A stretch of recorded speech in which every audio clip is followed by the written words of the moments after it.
Hello and welcome to a bit of an impromptu Purpose Over Profit podcast episode that we're actually putting it live straight into the Purpose to Progress community page just now, just because we thought we could and we can. And it really follows on, Chris, doesn't it, from the episode that we actually just launched this week. We were going to come on and talk a bit about what we'd already spoken about, and we said, do you know what? Let's not do that. Let's continue it. We had about 3 or 4 other things that we wanted to talk about around the lessons that we've taken from this year so far. So why not let's just jump in, do a live, and we'll put that podcast episode out next Monday. Yeah, there's quite a lot to cover. I mean, we tried to cover quite a lot last time as well, and I think we only got through 2 or 3 things. And we've got another probably 3 things each, but the conversation's be flowing, so we'll see where it takes us.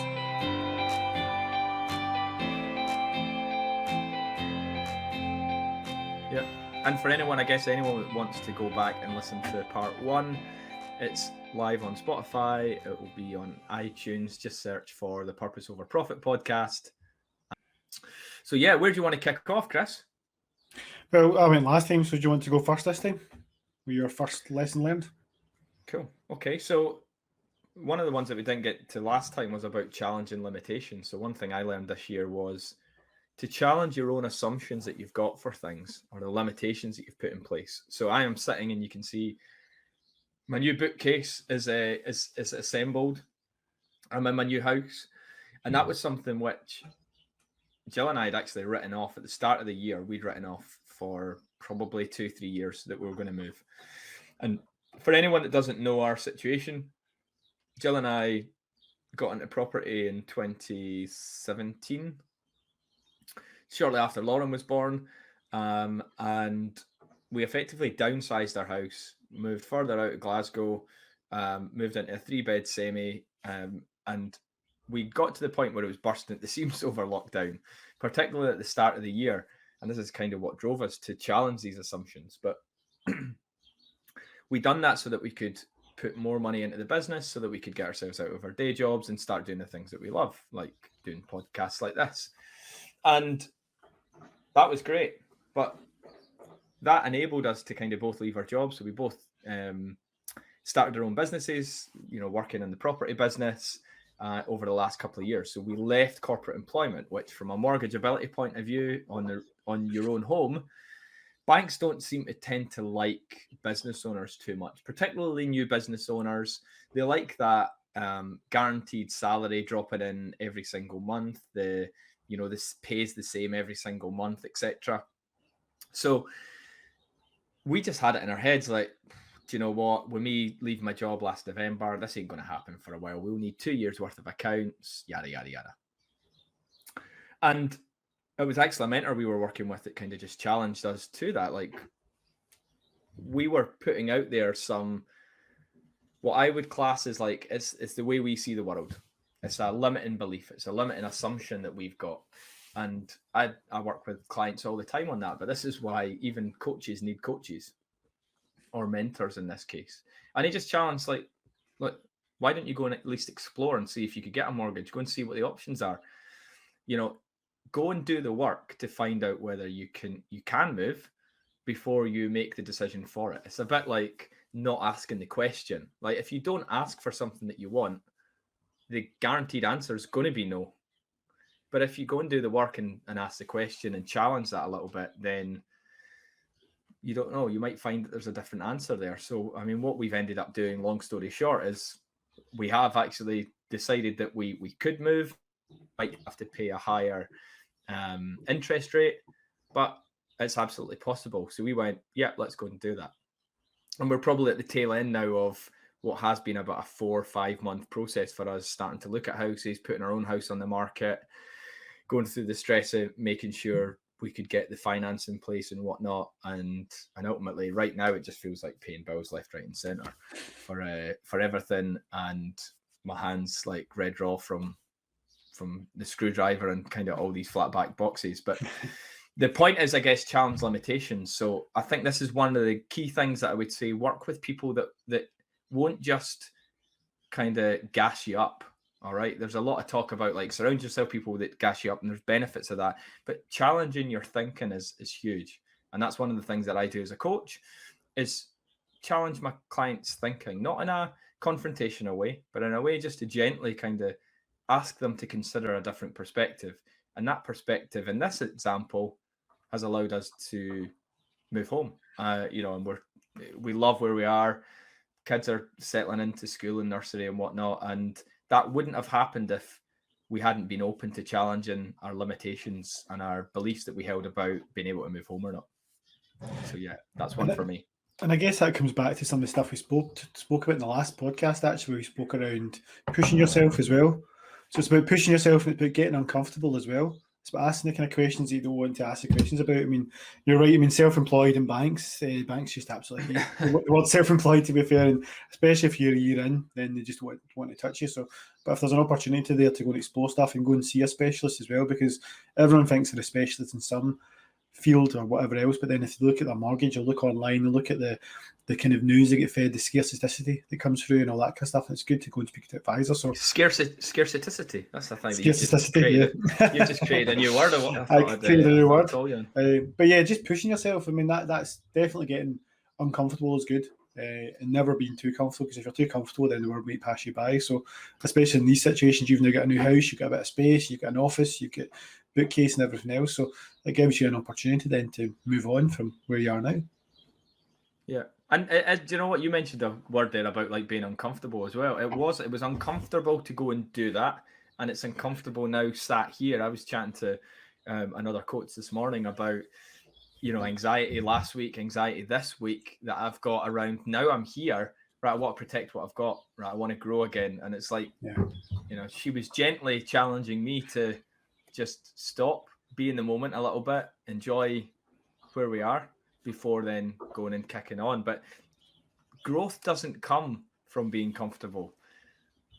Like any sort of growth, if you're these wee packs and think you can sit there and like electrocute yourself to a six pack, it's not going to happen. You need to go down the gym, you need to go for a run, you need to lose the fat in front of it.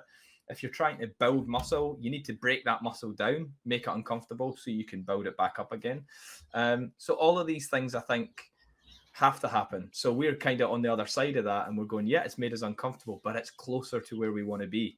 So, and it's got to ultimately, it's allowed us to have the house that we want. So, it's absolutely worth it. But it wouldn't have happened. We would have almost accepted it. And I see this all the time about accepting where you are and just writing the rules down. No one's ever maybe told you these things, or you've just assumed them. You've created and written these in your own mind. And it's like, it's really good to have people around you that might just gently challenge you on these things so that allows you to grow closer to where the type of life that you want to have. Yeah, it's also amazing how closely aligned, like the element of the fear of doing something and the excitement of doing something are. So the fact that you have sweaty palms if you're going to do a talk, the fact that you'll be nervous and you'll have heart palpitations because you're worried about doing something, but at the same time, once you've done it and you've achieved it, that sweat and excitement builds up and you feel that's a rewarding experience. So how closely aligned they are, and people won't want to get into that uncomfortable zone. They want to sit in that comfort zone forever. And that's what we spoke around before about the rat race as well, trying to get out of the rat race so you can be in control of your own life to a point as well. Because unfortunately, as people have found out during the pandemic and with furlough and everything else, sometimes you are just a number, a cog in a big machine. And it's good to have that control as well. And I think that's why it's critical to push yourself. Yeah, I definitely. I mean, I'm approaching a year of kind of taking redundancy, of leaving my full-time job, and I would say I've had 2 or 3 conversations with people that have left that are still there. So I don't think anyone's actually reached out to say, all right, how you doing? How's things? And that's not a bad thing. That's not a criticism in any way. It's just life goes on. So if you're going to be challenged with problems wherever you go, and I think everyone is, choosing what type of problems you want to have and challenging your limitations, so that if you've got some limitations there that you think it can't be done, challenge yourself to approach that as a problem solving exercise. And then that might be able to enable you to at least get to somewhere where you want to be, rather than accepting where you are and having the problems that you don't want to have. Like for me, it was problems of not having enough space, problems of I guess, feeling like we were on top of each other during lockdown. And it was like, I'd love to have our kids have, a bedroom each. I'd love to have an office each so I can close the door on Jill's mess. And I can keep some form of order in my office. So yeah, no, absolutely, Chris. I love that as well, because you're talking about limitations, and that's kind of where I was going to talk about a point that I was going to bring up. So a limitation that I found during 2021 was a limitation of being able to say no to a point, which seems a bit bizarre. I just realised, Chris, as well, we look like we're dressed because we never got dressed the same. Dressed the same. Got the email about Grey Jumper Day. But yeah, just about saying no. So I got in a bad habit as I've posted about this on social, and I've spoke to many people about this, and people said I was brave bringing it out, but it's not about being brave. But I just decided one morning that I needed to give up alcohol for a period of time. It started off as 2 weeks. Then I said, you know what, I'm going to do 66 days because I've got this target of I like to do 6 things in 66 days. But then which is weird though. I want to just call that out. Like there's 666. You've got something about that devil number. Well, yeah, I mean, ever since I was a kid, my mum used to call me Lucifer for some bizarre reason. And then for some reason or another, my phone number ends in 666. So I just find 6 and 66 lucky. I find the number 13 lucky as well. So that's why the business is called the Baker's Dozen. It's got the 13. So I find all that's quite lucky. But what I did find unlucky was the reliance I found on alcohol. Whenever I was working quite late nights and working really hard and pushing it, we're still in the darkest days of winter. Spring wasn't upon us yet in Scotland, and I just felt that I needed to pause. And that goes back to the stuff we spoke about last time around pacing yourself as well in the first podcast episode, where we talked around pacing yourself and looking at what you're doing and actually giving yourself time to reflect on stuff. And what I found during that period was I was just, on a Friday night, I was getting to the point where I was really struggling, work was really heavy, and I was just looking for a way to relieve that pressure. And the excuse was having a couple of rums, relaxing, and then before I knew it, there was probably 3 quarters of the bottle away.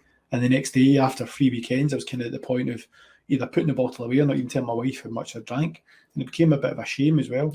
And I started to rely on it. I started to think, on the Thursday, I could really do it if I drink on the Friday. And I'm not saying I became an alcoholic, no way at all.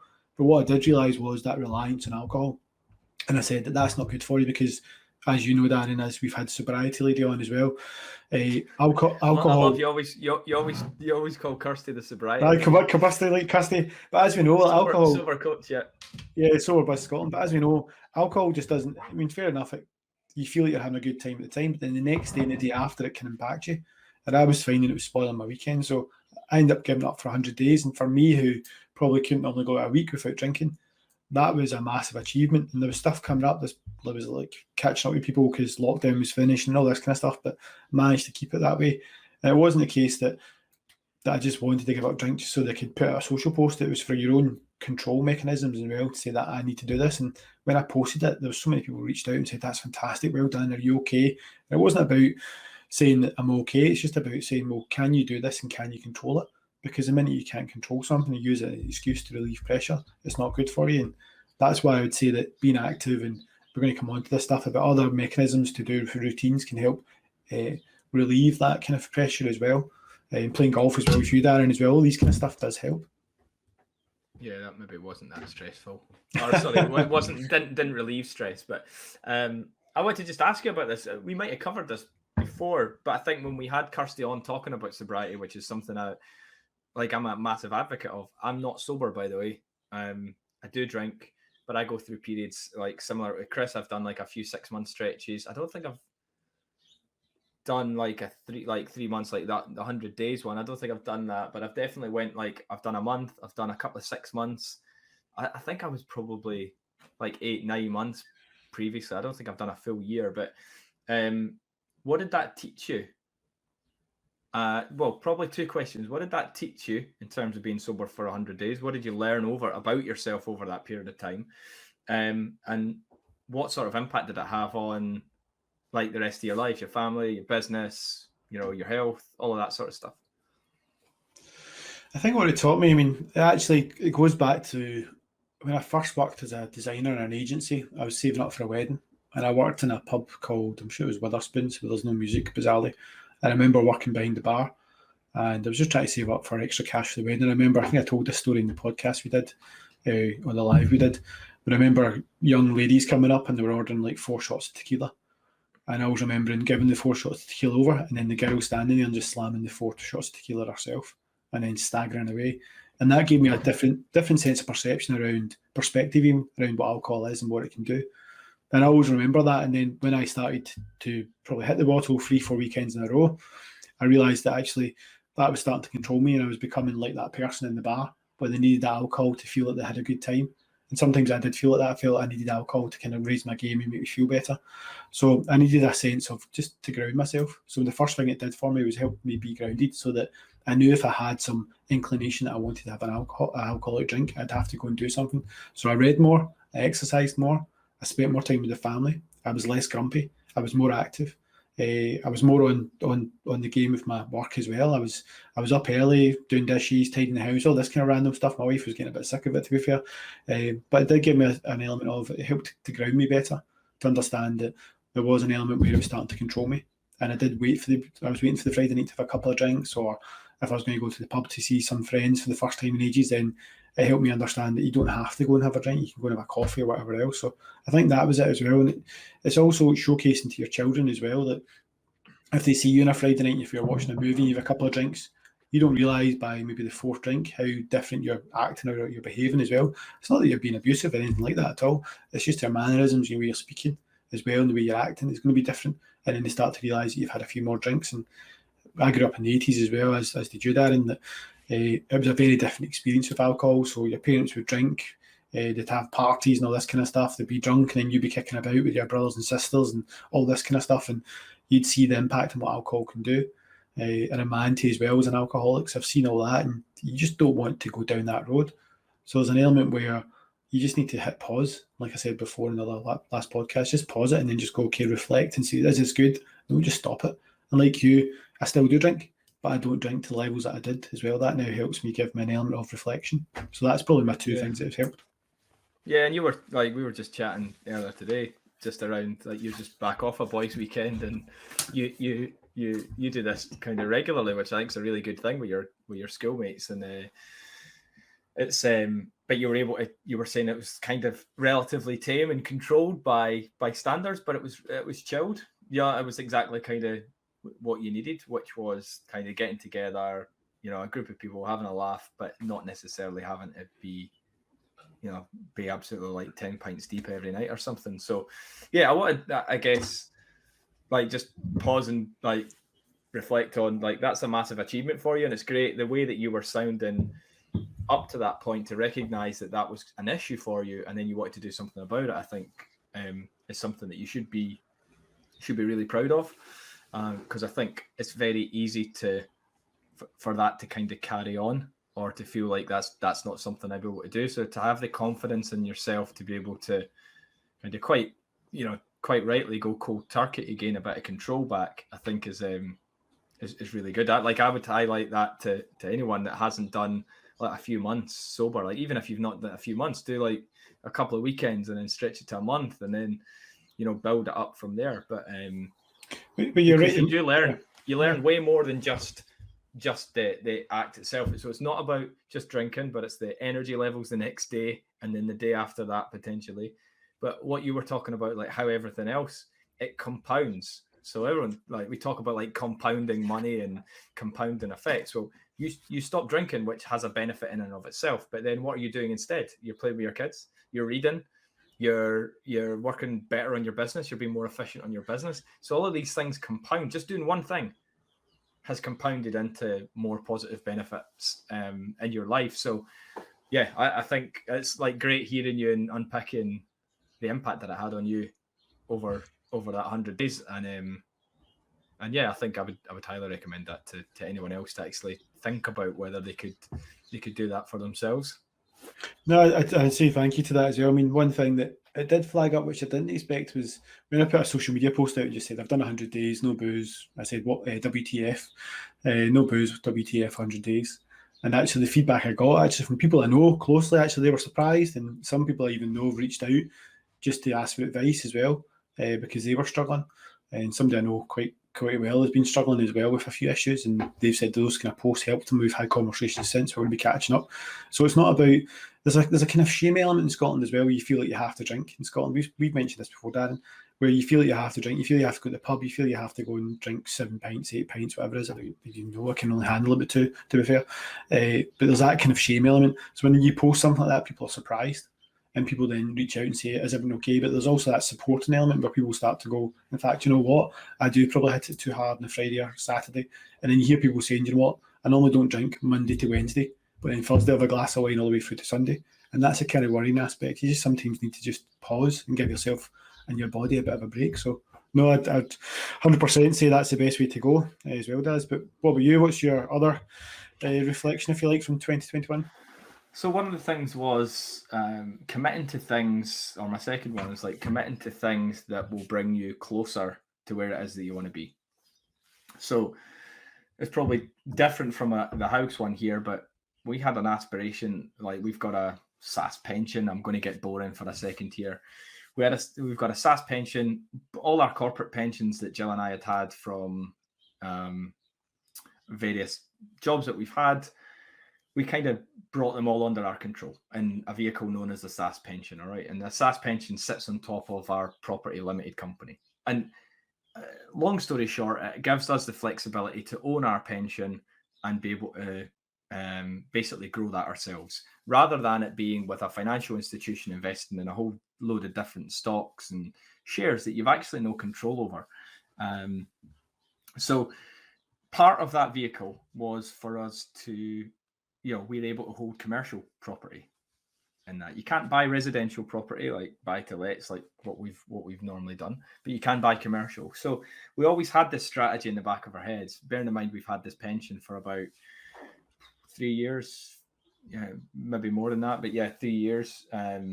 It's taken a while to bring them over, but we haven't bought any commercial property. So we were kind of loaning it out to different investments for a good return, which is fine. It's been working, but we were like, right, how can we start to get into a new strategy? And it always just felt a little bit more difficult or scary or not quite sure what we were doing with it. So we started working with, I had some conversations with a guy, Jerry Alexander, who, like, really nice guy in the property space, really humble, really helpful, has always been really open and someone that we've spoken to for the last few years on and off. And he started running a mastermind. He's got multiple multiple commercial properties that he manages with different strategies. So we decided, like, let's commit to this mastermind that he's running.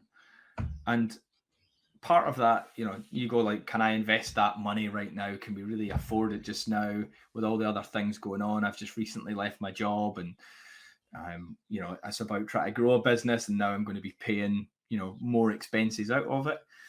And I think the challenge there, or the learning, is that, we're hopefully, fingers crossed, touch wood, all that sort of stuff. We've just agreed verbally our first commercial premises, which we'll be looking to kind of complete on hopefully before Christmas. We wouldn't have got that without being part of this mastermind, because it's put us into an environment where we're committed to showing up. One, because we've paid to be part of it, and I don't want to pay money and not get what I need out of it. But it's put me in an environment, a group of people, where I almost feel like I have to show that we're out and we're doing things, and we're trying to find this deal and learn and grow.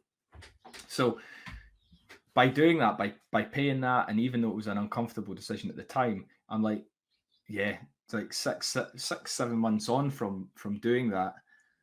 It's absolutely about what an investment, what a fantastic investment that was.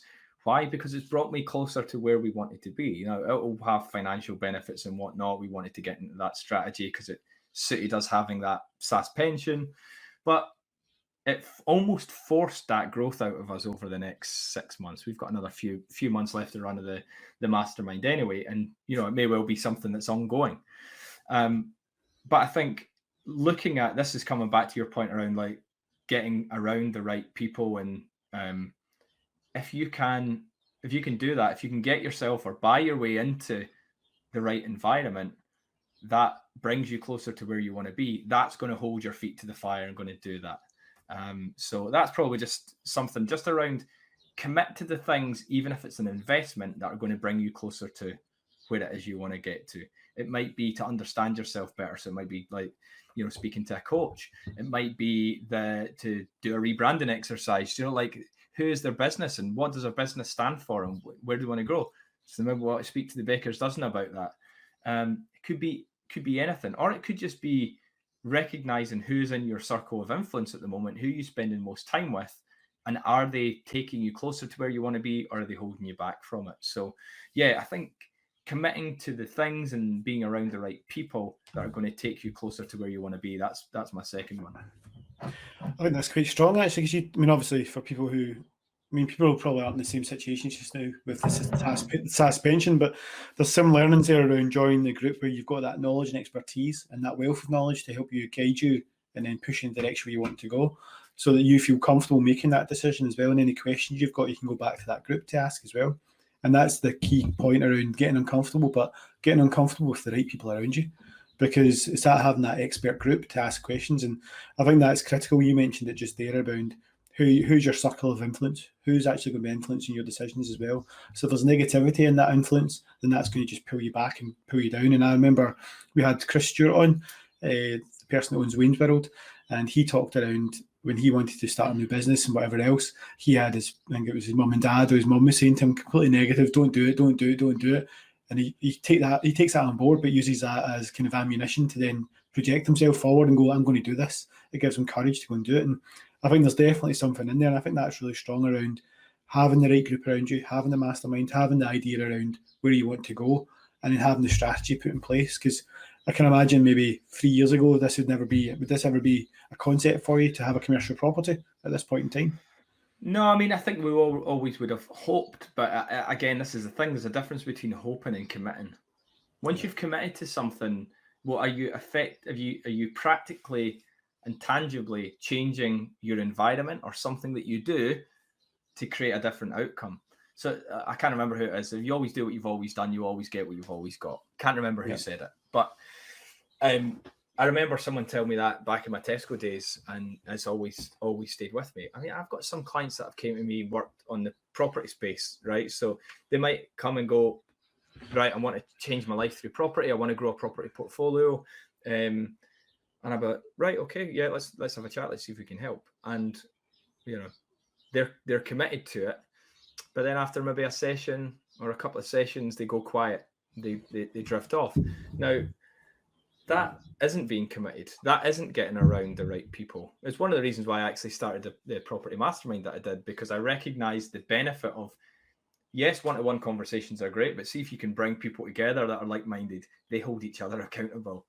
So you don't even need to make it as like an accountability session. It doesn't even need to be overt. It's just bring similar people together, and you call yourself on your own bullshit. It's like, oh, it's not possible. It's okay for them. Like, it's okay for Darren. Like, he's been in property for a good few years. That's why he's got picked up another deal. But see, when you see people that have been in property for less time than you or same time as you, and they're getting a deal, and they're like, how did they do that? And you call yourself on your own bullshit. So I think there's so much benefit in terms of committing to, I would say, your peer group or whatever environment. If you don't change something about what you're doing right now, like if you really, really want something, right, and you don't have it right now, okay, the reality is you're going to have to change something significantly in order to get it. So to expect that you're still going to do the same things and suddenly it's going to appear, that's very unlikely. Very, very unlikely. So you usually have to change something significantly. So what is that? Is it the people around you? Is it information? Is it education? Is it more courses you need to go back? Do you need to go back to university or college or whatever? It could be any number of things, but yeah, it's like committing to that change until it happens. But yeah, so I think for me, it's like, we spoke and we've laughed a couple of times on the podcast as well about you running a marathon. Maybe we'll get you to come here, right? So I often think, like, put the challenge in, and see if you've got a marathon, right, that's 3 months away. Anyone could run a marathon in 3 months. Anyone could run a marathon in 3 months. You've got a 12-week training plan for beginner runners, people, and you could run a marathon. by setting that date, you've given yourself a timeline to work to, and you've set a precedent. So sometimes it's not even about getting around to people. It's just like committing to something that you need to do. Like I recognize right now in terms of a health goal, I need some more goals. Like, over the purpose to progress. Summer, I set like, let's do a Monroe every month and kind of put them in the calendar, because I'd publicly kind of put them out there. Even if it was just me and Jill going up these Monroes, that would be cool. But thankfully we had some great people and good company as well. But that made us accountable to go and do that. We got fresh air, we got exercise, we spent time together as a couple. Fantastic. We had great chats, with people coming on the community. Fantastic. So all of these things are because I created a commitment at some point and just, went into it. So it's about what are you going to commit to at some point in the future that can force your actions today. I think that's really good, because we talk around, people talk around business quite a lot in podcasts, and there's a lot about your personal growth as well, which is just as critical. So business and personal growth go hand in hand. And you mentioned that around whether or not you need to go to university or more courses and all this kind of stuff. So, what I touch upon is, I kind of was going to touch upon routines as well, because a big thing for me in 2021 was, I think in 2020, I get so fixed and try to do different routines and try to be so structured and try to be so organised and try to be so rigid.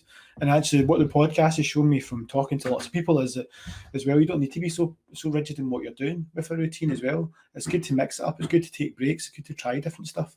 And it's good to, and probably one of the best things I've done, I think it was your post as it got me into it, was the Daily Stoic as well.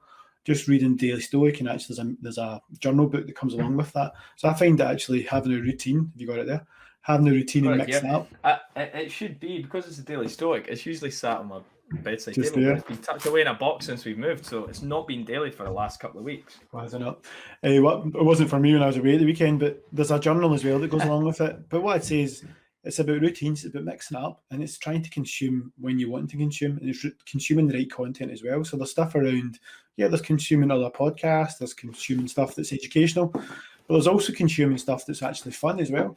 So, I lay in bed the other night, was it last Friday night, I think I lay in bed, and I just put on Spotify, and I put on the best UK comedians. I just let it hit play, and I just turned the lights off, and I sat for about an hour and a half, just in the dark. Kids were in bed, and I just lay there, just chilled, and listened to, it was Jason Manford, Billy Connolly, Frankie Boyle, and somebody else, I can't remember who it was. And it was just like lots of different clips. And for me, that was just good, because it's a bit of humour that helps kind of lighten the mood, and it's at the end of the week. So again, it was a Friday night, so my wife was away to Crieff Hydro. I wasn't drinking because the kids were here, just sat up in bed, listened to some stuff, and again, it just helps you kind of, your meditation state to a point, you're not having to meditate, but you're just completely relaxed and chilled. And for an hour, just did that, put on a timer, I fell asleep, and so that turned itself off. And for me, that's fantastic. It's all about, in the morning, I've got a set routine. At night, I've got a kind of similar routine, but it's good to mix this stuff up. And that's what I found about going back to pacing yourself. It's about finding something you're comfortable with, do it for a period, then try and mix it up. And going back to the marathon point as well, I'm really keen to do a marathon, but I'm actually more keen to do an Ironman. So I might even just sign up for an Ironman and just go all in. Because sometimes I'm a little bit like that. I just prefer to do something a bit crazy. So yeah, I'm sure we can do that. Cool. But I'll need that. If you sign up for an Ironman, here's my commitment. I'll do that. There we go, mate. Cool. But yeah, routines, because I know you're a big advocate of routines as well, Daz, aren't you? Yeah, and it was something like you were speaking there about comedy. I've often said this before. I've said this to Jill so many times that we went to see. I can't remember his name now.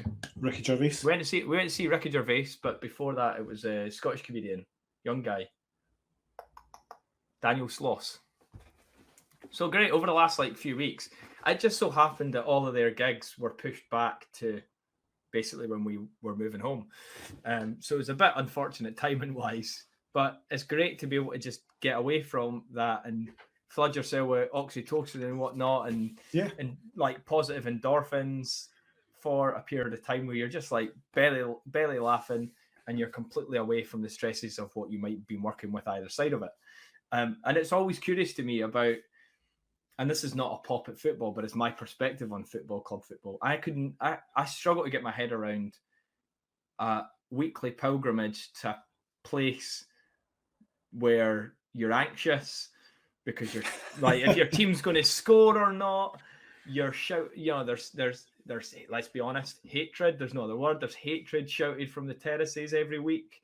You're a Dunfermline fan, aren't you? I'm Dunfermline, but it's the same. I mean, it's yeah. Well, Dunfermline, I've not. This is why I stopped going to see Dunfermline. I mean, there's still sectarian nonsense over there as well. But without getting too deep and political around it, I really struggled. Like, for my mind, I was like, this isn't an environment of, like, I'm not enjoying this. All right. And yeah, I'm proud to come from Dunfermline and all that sort of stuff that's wrapped up. I appreciate it's not just about that. It's part of your identity, who you are. You can't kind of wash that away. But to me, that always felt really strange. And I'd say I'd much rather have a season ticket to go and see a comedian. Yeah, 100%. Yeah. I'd much rather like go for a comedian, go and see a comedian for 90 minutes. Like, you'll be walking out of there like, oh my God, heart full, completely relaxed, positive endorphins firing, instead of what maybe does from a football match where you've had a couple of pints, a pie and bovril at half time, you know, effing and blinding, or been listening to this kind of bile through your ears for 90 minutes, and then you're walking away potentially on a, you know, 0-0 draw or something like that in the freezing cold rain.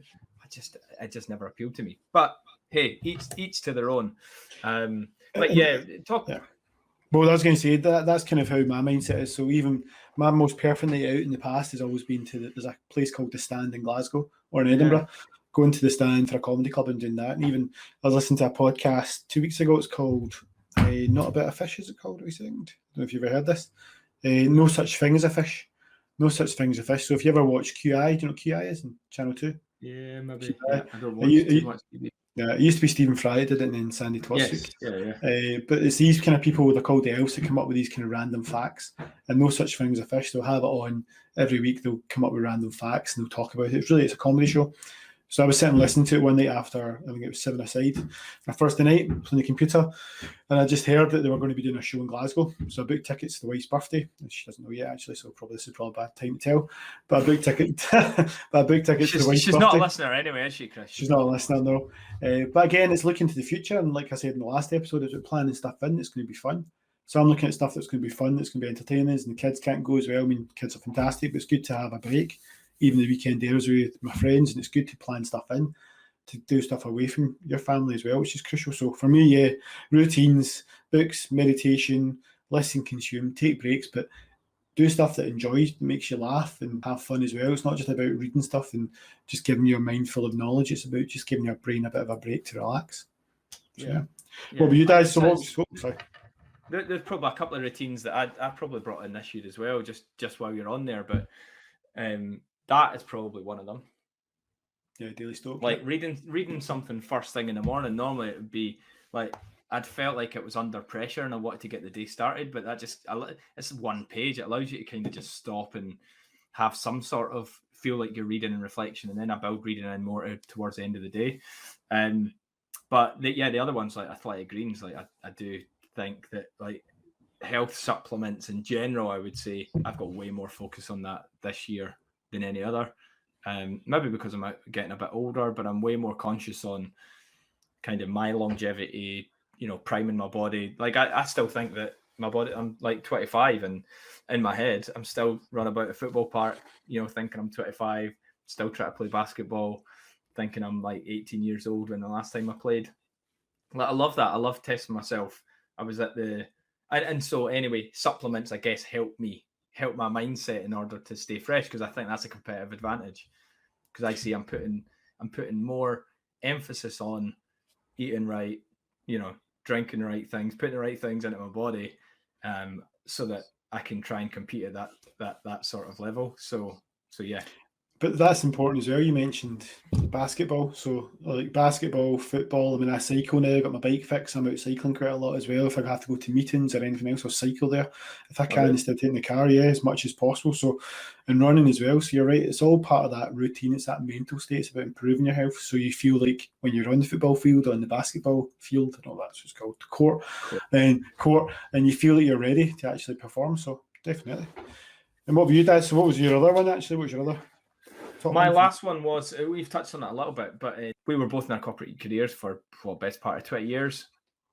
And for me, I think there's something in making sure that you don't second guess yourself about what work is and what work isn't. So when I stopped working in an office, I spent a lot of my time, like, I had to answer emails. I'd have to have email on one screen and I'd have something else on another, right? And answer an email as quickly as possible back to someone felt like that was work. No one had told me that was work before, by the way, but that was work. I had to be sat at an office, so I had to be in a physical location. I had to have, I had to be dressed for it. So I had to have a shirt on, I had to have trousers on or a suit. Or that's not work. But I'd associated all of these things as meaning work. So if I look at how I've had to overcome that and challenge that, this is maybe coming back to challenging limitations, but define work for yourself, particularly as a business owner. If work is being on that and direct messaging people for 2 hours each day, cool. If it is jumping on and doing a podcast where you hopefully share some value, some experience that some people might listen into and, learn something, pick up something new, try something, might be inspirational, great. It can be any of those things. Work can be absolutely anything that you want it to be. I even look at, things like the Purpose to Progress community group. I went, well, what do I enjoy? I enjoy bringing people together. I enjoy being part of a community. That sense of belonging is a real rich value I've spoke about on the podcast quite a few times. I love organizing things like we had a cash flow night. Doesn't feel like work to me. That doesn't mean it's not work. Walking up on Monroe isn't work, let's be honest. But it's a chance to be able to engage. I've got clients that I work with that previous clients that came with us up there. So I was able to deepen some of those relationships, which is fantastic. Get to know people better. New clients came from that as well. So I met new people and now I'm working with them in some capacity. Work can be absolutely anything you want it to be. So, that's taken me a while probably to kind of figure that out. And I still kind of feel like I need to be sat at the desk for that to be work. But I'm slowly kind of coming around to the realization that it can actually be whatever you want it to be. The important thing is, like, are you enjoying it? Is it what you want to be doing? Is it in your kind of sphere of genius? Is it something you're credible at, and is of value? And are you able to get paid for it? Are you able to? Is it bringing money in? So there's certain tasks that might bring in greater revenue than others, or the income generating tasks, I think Rob Moore calls them. So focus on them. Let's consider my first 20 years, in employment as brainwashing me to a point and thinking, I need to be sat at a laptop for it to be considered work, for me to be worthy of getting paid. It's a really interesting concept, isn't it? Because there's probably people out there who either have their own business or considering starting their own business or actually working just now, and they would see it as work, sitting there and actually replying to an email. So the minute an email comes in, replying to it back. And actually, you mentioned this before. I think it was on the first podcast we did of this episode, where you talked about how you had two screens, and one would be emails and one would be work. And people are working away and you get distracted by an email coming in, you have to reply to that, and you've got to jump back and forward. And your brain just... we both read Deep Work, haven't we? And we're going through Deep Work. It takes like 20 minutes it takes you to concentrate either side. Yeah. Exactly. So you need that focus time. So that is crucial as well. And even talking about work as well, you're so right about what is work and what isn't work. So I've even gave up quite a lot of my time recently. So I did a 3-hour workshop last Thursday with a company called the Purpose Disruptors. And what they're doing is they're presenting at COP26, which is it COP26? Yeah, COP26. Yeah, which is in Glasgow, which is the climate crisis summit. So they're going to be presenting at that. And this was a workshop. There was about 70 people. I've done a few of them so far. And it's all about where's the aspirations for climate change? What can we do to try and help the planet? What can we do to help behavioural changes in certain groups of people within the UK?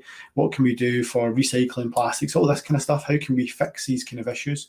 And that's 3 hours of your time you're giving up for nothing. And you're in a room, they're presenting to you, you do these exercises, you go in different workshop rooms, come up with ideas, you share stories. This waterfall writing, which is this lady walks you through this exercise. We try and get on the podcast. She's fantastic, Iris. And she walks you through this exercise, and it's all about generating ideas. And they generate ideas and they bring them together. And then they use that as research when they've met different groups. But again, to me, that's work. But that's free work that I'm giving up my time for because that's something that I'm passionate about, that I'm keen about to try and change the world slightly. So I see that as work and as opportunity. So that's 3 hours that I can't charge a client. But I see that's 3 hours development. And then from there, I've now made a new connection and they want to catch up and have a discussion about stuff as well. So it's all about what you can then take from that as well. Because it's not just about giving your time. You want to try and get something back from it, whether it's not it's knowledge and experience or whether or not it's a new relationship. So for me, that's what's key. And you mentioned the Monroe as well. That's that Monroe, you get that time, that kind of, they get to understand who you are and trust you as an individual. And they go, I like talking to you. And even I was on Kyle Mutter's session last week and I presented. We had to do 5 minutes of, he just told you a topic, and then within 5 minutes you had to present for a five-minute presentation on what the subject was, and it's about your business.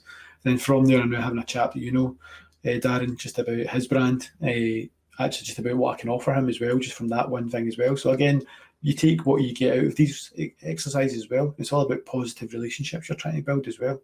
So I love that as well. Yeah, you can be changed to your desk, but at the same time, we've all got mobiles.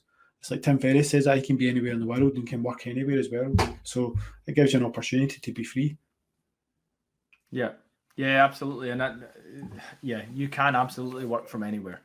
And I think it's just giving yourself permission for, like, to be able to lean into the things that you enjoy that might be of service to people, that might ultimately lead to you getting paid or not getting paid. Like, I do think there's an element, like, we're not doing everything for free. We've still got, families to support, communities to support as well. Because that's a big part of what we're both doing what we do for, so that we can not just look after ourselves and our families, but look after, like, other families, look after other people in the community that might not be as fortunate as we are. So, you have to do that. But like you said, you've lent into something that you want to improve upon and get value, and by doing that, you've got some business out of it. That doesn't need to feel like work. Even when you're developing yourself, that may feel like something that you might get work from and get paid from, but it's not the intent. It's not the sole reason that you ended up going and doing that workshop. So,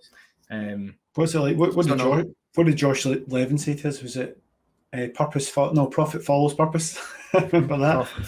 Profit follows purpose. Like absolutely, there is. I mean, that I spoke about it, like Ikigai, that Japanese principle about, like, matching what you love, what you're kind of skilled at, what you could be paid for, what you love, like bringing all of those things together, so that effectively they meet in the middle somewhere where you're going to be able to live in a space that you're happy, like you're grateful to be there. There's nothing worse for me now that I've left corporate employment. I never hated my job, not for one day did I hate it, but looking back on it, it didn't fulfill me. But I needed to be out and reflect back on why it didn't fulfill me, before I truly appreciated it. And also you'll be truly amazed about the impressions you leave on people as well. So any kind of scenario, whether it's the Monroe or the workshops or even this podcast, I know somebody that's listened to Finding Your Purpose episode that you did, Darren, as well. And I know somebody that's now is going through that episode, and they reached out and said, when am I at my best and when am I at my worst?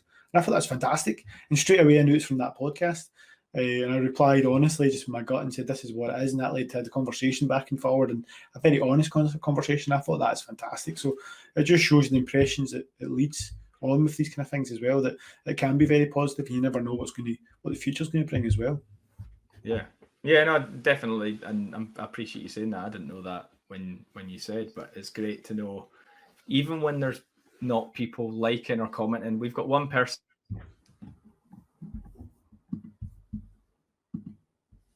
but we're middle of the day. The Wi-Fi connection's going there again, so we might need to wrap up shortly, mate. But I think the main thing is not just about that. You don't know who's sometimes watching that on a rerun, who might watch it but just don't feel confident enough to comment. Never assume that what you're putting out there, as long as you're talking about something you're genuinely passionate about, have an interest in, and have some sort of experience or skill at, you will not go far wrong. So yeah, no, it's great to hear that, mate. No, good stuff. Yeah, and it's been great actually. And yeah, that's two episodes in 2021, and I'll be excited to see what we do for 2022 when it comes about. Yeah, absolutely. I'm going to get a wee photo of us here, mate, just for the social. But yeah, it's always great catching up, and this will be coming out on Monday. So as I said, for anyone that hasn't listened to the first part of this episode, go back and do. I highly recommend it. We spoke about trusting ourselves more, focusing on value, something we just kind of edged into there. Chris was talking about pacing yourself, focusing on the future to help you get through today. So how can you do that? How to push yourself, and kind of most importantly, where we kind of ended up, like, have fun with what we're doing, enjoy what you do. So yeah, good chat, and hopefully you all enjoyed it. It'd be great to hear some comments below if you're watching this back on the group, and if you're listening to it on the podcast from Monday, then make sure you hit the subscribe button, share this with a friend, because that's the only way that we can get the podcast to grow. We absolutely want to be reaching more people like you with this type of message. So hopefully if you like it, give it a thumbs up, subscribe, share, and we'll speak to you all soon. Fantastic. Cheers, Des. As always, thank you so much for listening to the Pop Pod this week. If you'd like to leave a review or share the podcast with others, then that'd be awesome. You'll find us on Instagram at the Pop Pod, and on Facebook we have a community group called Purpose to Progress that anyone can join. And we'll be back every Monday with a new episode, but until then, stay on purpose, and we'll see you next week.